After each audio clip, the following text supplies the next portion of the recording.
वो ईएमओ साहब बोले सीरेंज लगा दो, सीरेंज गब्बर जैसी फिल्म व्यक्ति में पे सीरेंज, और बोले बोतल लगाओ। तो हमने कहा जब वो डेथ हो गई तो उनको क्यों लगा रहे आप?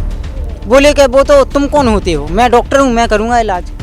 और गब्बर मूवी सबने देखी होगी, बिल्कुल वही सीन बता रहे हैं कि मरे हुए व्यक्ति में सीरेंज लगाने की कोशिश की जा रही थी ताकि ये दिखा सकें कि ये ट्रीटमेंट पहले से चल रहा था। 10 बजे के बाद 12:48 पे खत्म हुई है।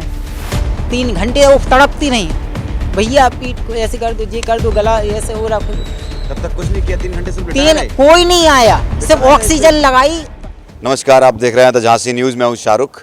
और जहां उत्तर प्रदेश में बड़े बड़े दावे किए जाते हैं कि स्वास्थ्य व्यवस्था को लेकर कि हमारे उत्तर प्रदेश में स्वास्थ्य व्यवस्था इतनी ठीक है कि उसको उत्तम प्रदेश भी कहा जाता है स्वास्थ्य के मामले में, और भी कई जो मुद्दे हैं उनके पीछे भी ऐसी ही बहस चलती रहती है कि उत्तर प्रदेश सबसे जो है ऊंचे पायदान पर है। पर हम इस वक्त मौजूद हैं झांसी के मेडिकल कॉलेज इमरजेंसी वार्ड में। आप देख सकते हैं सामने मेरे इमरजेंसी वार्ड है और यहाँ पर पीड़ित खड़े हुए हैं। उनका जो पीड़ित के परिवार वाले हैं और जो पीड़ित था उसको ब्रेस्ट कैंसर था, फिलहाल वो अब नहीं रहा। तो इनका पूरा आरोप है कि लापरवाही बरती गई, इसलिए उसकी जान चली गई। और आप सब बखूबी जानते होंगे कि मेडिकल का क्या हाल है और इमरजेंसी का क्या सिस्टम है, क्या हालचाल है कि जो भी पेशेंट आता है, अगर मुख्यमंत्री जी खुद यहाँ का दौरा कर लें अभी, तो जितने भी लोग आपको दिख रहे होंगे, डॉक्टर और जो भी कर्मचारी, क्या पता शायद सबको सस्पेंड करना पड़े। इतनी बेकार हालत है, आप सब जानते होंगे, सब वाकिफ होंगे इस चीज़ से, तो किसी को बताने की ज़रूरत नहीं है। हमारे साथ पीड़ित मौजूद हैं, उनसे बात करेंगे कि क्या लापरवाही बरती गई है। तो हम जानकारी लेंगे। कहाँ के हैं आप? जी, मैं रानीपुर गुदरी मोहल्ला का रहने वाला हूँ, जिला झांसी। मिथुन राय नाम है जी। मेरी बड़ी बहन जी इंदिरा देवी कैंसर से, स्तन कैंसर से पीड़ित थी। सचिन माहौर जी के पास उनका इलाज चल रहा था काफ़ी 2-3 साल से।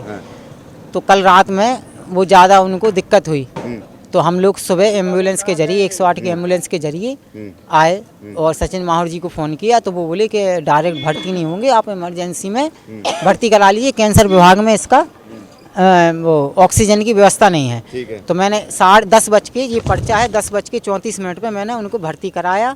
उन्होंने ईएमओ साहब हैं 10:34 पे 10:34 पे भर्ती, मतलब इसके 5 मिनट पहले कराया, फिर पर्चा कटाया। कुरैशी जी जो है ईएमओ साहब, वो बोले ईएमओ साहब से मेरी आप बात करा दीजिए। मैंने उनकी बात कराई। ईएमओ साहब ने तुरंत बोला कि भैया इनको भर्ती कर लो। भर्ती करके तौलिया डाले, सादा ड्रेस में, नॉर्मल।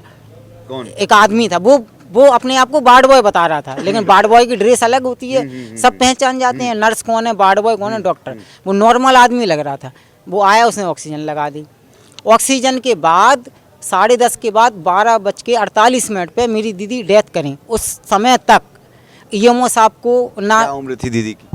53-54 के समथिंग ये उम्र थी। 3 बार मैं ईएमओ साहब के पास गया, फिर सचिन माहौर जी ने कोऑपरेट किया और ईएमओ साहब को उन्होंने आदेशित भी, मतलब फ़ोन किया 4 बार कि वो इंदिरा देवी जो पेशेंट है उनको आप करिए, उनकी कोई गलती नहीं है।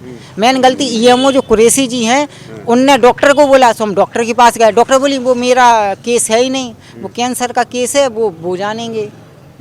फिर आधे घंटे बाद जब मैंने फिर फ़ोन करवाया, टाला मटोली चलती रही। हाँ, टाला मटोली, कुछ समय तक टाला मटोली चलती है। और मेरा पेशेंट हड़बड़ाता रहा, बचा लो बचा लो बचा लो, आपसे क्या कहें, तड़पता रहा। ऑक्सीजन लगा के फिर 1 घंटे बाद वो बोले कि आप सीरेंज लेके आओ। मैं सीरेंज लेके आया और सीरेंज 1 घंटे के बाद, वो सीरेंज आधा घंटे बिस्तर पे रखी रही, कोई नहीं आया। और बोतल भी रखी, अभी आप लाइव वीडियो देख लीजिए, बोतल भी रखी है। बस मेरी दीदी ने ऐसे सिर किया, इंदिरा देवी, वो बस करके मैंने कहा दीदी सीरेंज लगवाना है। डॉक्टर नहीं आया, मैंने कहा लिटा दें, लिटाया, एक्सपायर। वो उसके बाद फिर सबसे बड़ी बात ये नहीं है, उसके बाद फिर मैंने सचिन माहौर जी को फ़ोन किया कि सर आपकी वजह से लापरवाही हुई है और आप स्पॉट पे आइए। तो जो कैंसर स्पेशलिस्ट हैं वो आए, ऐसा नहीं है 5-10 मिनट के अंतराल में वो आ गए तुरंत। उन्होंने ईएमओ साहब को बुलाया, ईएमओ वो आए। फिर मैंने, वो ईएमओ साहब बोले सीरेंज लगा दो, सीरेंज गब्बर जैसी फिल्म पे सीरेंज, और बोले बोतल लगाओ। तो हमने कहा जब वो डेथ हो गई तो उनको क्यों लगा रहे आप? बोले कि वो तो तुम कौन होते हो, मैं डॉक्टर हूँ, मैं करूँगा इलाज। ये बोले। जब अच्छा बोलता हुआ व्यक्ति आया है, मुझसे बात कर रहा कि मेरे पैर दबा दूँ, मेरा सिर दबा दूँ, मेरे गले में दर्द हो रहा, वो तो चिल्ला रही थी ने जोर से कि हम लोग लेके आए। आप ये देखिए सीरेंज मेरे हाथ में, पर्ची पे कुछ भी नहीं लिखा है, और ये पर्ची ये है, इस पे लिख के दिया उन्होंने, और पर्चे पे किसी ने भी कौन सा ऑथराइज्ड पर्चा है, जरा दिखाइए। ये कुछ नहीं ये कौन सा ऑथराइज्ड पर्चा है? ऐसे दवाइयाँ तो लिख कुछ कर नहीं देते लिखा हैं है। क्योंकि प्राइवेट आप स्टोर से दवाई खरीद सकें, उनकी भी इनकम हम करा सकें, इसलिए ऐसा किया जाता है। तभी सरकारी पर्चे पर कभी भी दवाइयाँ लिख के नहीं दी जाती हैं। ये वजह हो सकती है बस। मैं ये नहीं कह रहा हूँ, मेरा उद्देश्य ये नहीं है कि उनको कुरैशी जी को सजा दिलाऊं या मैं उनसे पैसा लेना चाहूँ। आपका मैं समझ गया पूरा। मेरा उद्देश्य ये है कि आज जो मेरी बहन के साथ हुआ, या लाखों, पचासों, हजारों की तादाद में है, कल मान ली मैं तो पढ़ा लिखा हूँ, मैं स्वयं कहीं नौकरी करता हूँ, मतलब आउटसोर्स पे सरकारी विभाग में, लेकिन किसी और के साथ ना हो, बस सही बात। मेरा इतना उद्देश्य है। चला गया तो चला गया।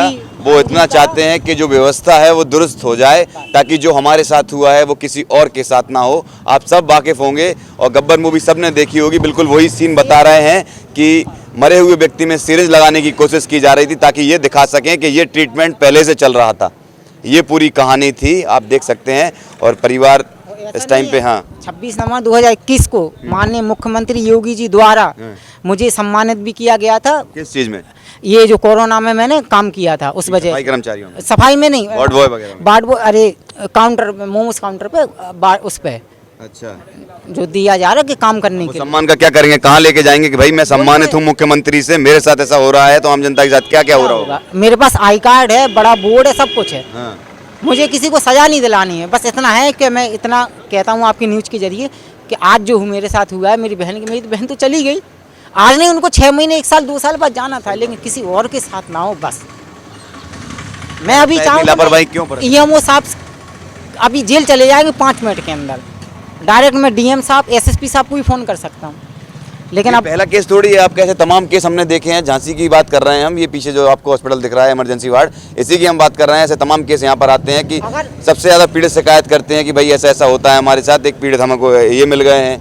ऐसी तमाम खबरें आती हैं, होता कुछ नहीं है, दुरुस्त कहीं नहीं होता है कोई भी विभाग, बस ऐसा ही चलता रहता है। वही सिस्टम पुराना है, वही चलता रहेगा और कुछ नहीं होने वाला है इसका। अगर आपकी न्यूज़ के जरिए कुछ कोशिश करते हैं भाई साहब, खूब कोशिश करते हैं। सुधार हो जाए, हम लोग घंटों घंटों इंतजार करते हैं कि हाँ, हम तो बॉडी ले जाएंगे अपने, जला देंगे, खत्म कहानी, फिर नया, फिर बॉडी, आप फिर आएंगे, फिर वही साइकिल कहानी है, घूमती रहेगी, घूमती रहेगी, उनकी सैलरी महीने पे आती रहेगी, उन्हें क्या मतलब। व्यवहार कैसा लगा उनका, बात करने का तरीका ऐसा? तरीका तो उनने जगह कि हमने कह दिया, उनने उनसे कह दिया, उनने उनसे कह दिया, उनने कहा हमारा काम नहीं है, बस इतनी सी कहानी। हाँ, जो सचिन माहौर जी स्पेशलिस्ट हैं, उनने जरूर सपोर्ट किया है, उनकी बुराई नहीं करेंगे। उन्होंने 4 बार फ़ोन किया, लेकिन जो EMO कुरैशी जी हैं, जे उठ के एक बार आके उस समय पे कराते तो बच जाती हैं। हम के 4 घंटे, हमारा कहने का मतलब ये, इंजेक्शन लगाते, बोतल लगाते, तो हम तो कह सकते इलाज के दौरान हो जाता, ट्रीटमेंट दे देते, इलाज के दौरान मौत होती तो हम भी समझदार हैं, इलाज के दौरान हो गया, कोई दिक्कत सही बात नहीं। है। मतलब पड़े पड़े जो है खत्म हो गई हैं, ट्रीटमेंट स्टार्ट भी नहीं हुआ था। 10:30 बजे के बाद 12:48 पे ख़त्म हुई हैं, 3 घंटे वो तड़पती नहीं, भैया पीठ को ऐसे कर दो, ये कर दो, गला ऐसे हो रहा, खुद तब तक कुछ नहीं किया, 3 घंटे सिर्फ लिटाया 3 रहे। कोई नहीं आया, सिर्फ लिटाया ऑक्सीजन लगाई, बस। वो भी घबराहट हुई तो ऑक्सीजन, वो भी गमछा डाले, यहाँ होगा, आप शायद उसको रिकॉर्ड कर सकते हैं, यहाँ है नहीं, उसको रिकॉर्ड कर सकते अब हैं। ऐसे लोग नहीं दिखते हैं, गायब हो जाते हैं, मिस्टर इंडिया रहते हैं। या तो वो हो सकता है कुछ कांड EMO कर साहब का देते हैं, ड्राइवर गायब हो, हो जाते हैं। या जो भी हो, क्यों वार्ड बॉय तो अरे किसी की हिम्मत नहीं है, मैं खुलेआम बोल रहा हूँ, किसी की हिम्मत नहीं है घुस के दिखा दे अंदर और कह के दिखा दे कि आपकी गलती है, या किसी पे थोप पे दिखा दे गलती है। आपकी न्यूज़ की जरिए सही बात है, कार्रवाई हो जाए तो ठीक है, नहीं तो हम तो कोशिश करते हैं। बाकी जनता जनार्दन है और अधिकारी लोग हैं, अगर देख रहे हैं तो कार्रवाई करें इस चीज़ पर, और यहाँ का निरीक्षण करें, ज़रा चेक करें कि क्या होता है क्या नहीं होता है। तो ऐसे ही बने रहें द झांसी न्यूज़ के साथ।